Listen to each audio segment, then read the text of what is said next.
Welcome to McPlum, simple solutions served daily.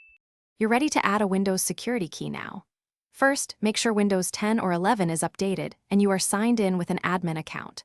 Once done, plug in or hold the NFC key near the device, then open Settings, go to Accounts and Sign-in Options, and choose Security Key. Click Manage to begin. This launches the guided enrollment flow.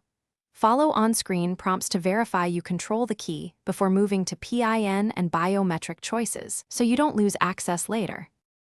Now you'll perform the core enrollment steps. When Windows asks, insert or tap the security key and touch its sensor. This proves physical possession. Next, create a concise PIN for the key. This PIN is separate from your Windows password. If the key supports biometrics, you can add a fingerprint now for faster unlocks.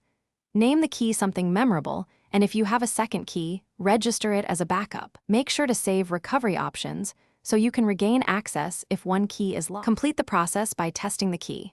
Lock your PC, then sign in using the security key to confirm everything works.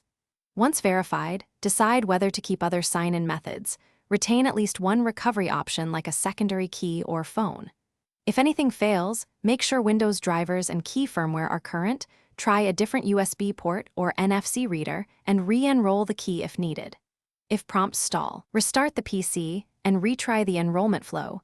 That often resolves transient issues. Thanks for watching. Stay juicy and subscribe.